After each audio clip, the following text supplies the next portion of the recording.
It is a big series, but this opponent in particular, you haven't lost a game to them in over 2 years, so what's it going to take to bring home another dub, another set of dubs this weekend? Yeah, that's a great fact. One of those athletes I actually caught up with before the game, and he's told me, Damien, I want to hit 3 home runs this season. He told me he wants to start that trend tonight, so Bert, you already know what I did. I had to get my glove because just in case he does go yard, I need to come home with that ball. Someone you saw over and over again on your screen was Connor McDavid, which is back to that number 2 point, right? McDavid is number 2 in the playoffs in points. And the Oilers, get this one, 35 points better with him on the ice. Mike Budenholzer Bucks, where they would kind of give up the 3-point shot, but where they are susceptible is beyond the arc. You must make threes if you're looking to beat Boston. But what you're going up against is they're a team that is 3rd in contested 3-point shots in the playoffs. So there's someone that's going to close out hard. Their head coach for the Summer League, it won't be Greg Popovich. No, it'll be actually head video coordinator Kenny Trevino. Trevino has been with the team since 2012, first starting out as an assistant equipment manager. Now, he'll be the big dog leading the Spurs' young pups in Las Vegas. For teams like the Spurs and the Rockets, this has been the major event to look forward to post-All-Star break, and the former already has their foundation in place. Now, it's all about building around him. At just 9 years old, Jay the Nightmare Barron has loads of potential in the sport of boxing, and now he even has a shot at more history when he competes at Nationals.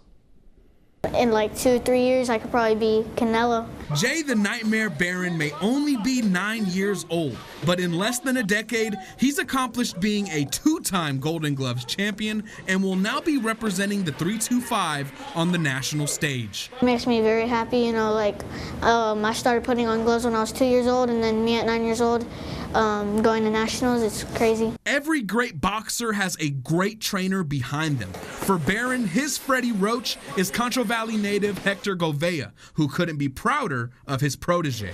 Double up on it. Double up on it. Let's go. That's what really makes him the boxer that he is today. It's all him.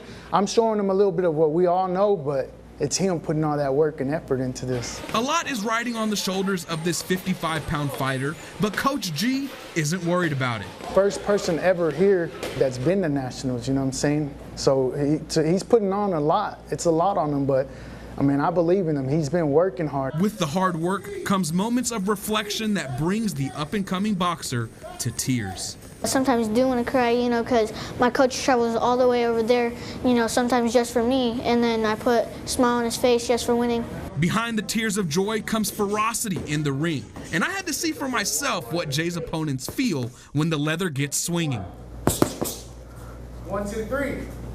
Luckily for me, taking punches from the 9-year-old Nightmare isn't in my future, but both Jay and his coach believe their future together entails professional boxing competition. I just started January last year, so it's really a good thing that I really see myself doing. Pro champion, bro. If he stays at it, I told him, look at Gervonta at 7. He started training. This kid started training 5, I want to believe, 5 or 4 when he started training.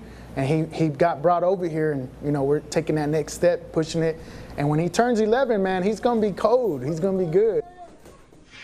The Nightmare and his team will be traveling to Wichita, Kansas in the coming weeks to compete for the national crown in the 55-pound division. May 5th marks 43 years since pro wrestling made one of their first pit stops at the Taylor County Coliseum. Even cooler, I found the original flyer for the event. Now, the main event was the Great Caboose, and you may ask, who are they getting at number 1? Well, that'll be the guy that's outlined in red that you're going to see on your screen here, Macklin Celebrini out of Boston University. Shout out to John Kirby. His 59 points this season for the Terriers ranks 3rd all-time at his age in D1 hockey history. Let's head over to the Bartonek board, because let me tell you something. You can't talk about college basketball without mentioning the great Bill Walton. So let's go through some of these accomplishments.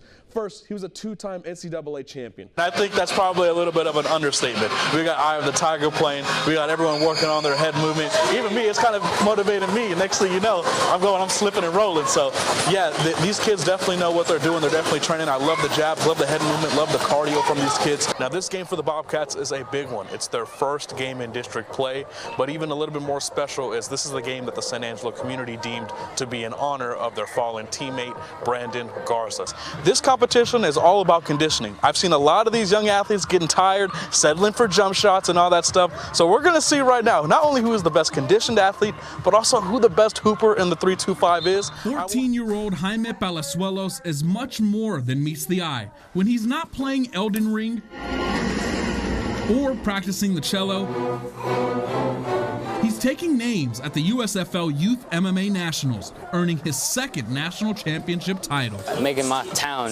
pretty big, it's a good feeling to have. It feels pretty nice to make something so small bigger than what it really is. At Jaime's genesis into the world of mixed martial arts, his family had no idea the heights he would one day reach. That was not part of the plan. Like I said, when we started, it was just after-school activity. To lose weight, and that was the main thing, you know what I mean? Because the way his doctor described it, that he was getting borderline diabetic. Since that moment, his father has been the leading motivator behind the up-and-coming MMA prospect we see today. My dad, he saw that I was pretty good at it, so he kept me in it, and he's been helping me stay motivated throughout my whole experience. But the foundation for his success, something he and his father agree upon, is his loudest cheerleader, his mom. He just makes me so proud. He really does, and it amazes me. Just watching him and watching him grow, doing something he actually is very passionate about. Like I always tell him, man, I'm wherever he wants to go travel, I will raise money, do what I got to do to take him where he needs to go. Cage fighting is a ruthless profession, but according to Jaime, it's the support he receives that in part makes it so enjoyable. Everyone supports me, and it makes me really enjoy the experience as well as enjoy succeeding in it. With his family and community's continued support, 2 national titles is only the beginning. Trying to get as many belts, as many medals, as much fame as I possibly can. I try my best. The now 2-time national champion is currently in training camp for his upcoming bout in Milwaukee this June, as he hopes to qualify for another world tournament in Indonesia by year's end. In San Angelo, Damien Bartonek, Fox West Texas. So let's address first who's going to help with this offense, because the Spurs, they don't score a lot. They give up a lot of points. They don't score a lot. So they need someone to put the orange thing in the orange thing, as I like to say. D-Dog, play that VO real quick. I'm going to show you who the Spurs should take at number 4 overall. Guy circled in red right there. But where they struggle is actually from the restricted area, particularly at the rim and from the mid-range. So what the Mavericks are going to have to do is force the Clippers to shoot those mid-range shots, and particularly shoot those shots in the paint at the rim. Now you're going to ask me, well, Damien, how are they going to do that? Well, they're going to do something called funnel or forcing middle, which Guyton outlined in white is blocking weak side on this running play. As you see, his hands end up on the outside shoulder pad of the edge defender, and in the NFL, y'all, that is a hold 10 times out of 10. But maybe you might be playing in the majors, who knows? Yeah, that's another thing. That's the goal, yeah? Yeah, for sure. It's not every day you get to play catch with a D1 baseball signee, and that's exactly what I did today with Wall catcher and Oklahoma commit Gunnar Dillard.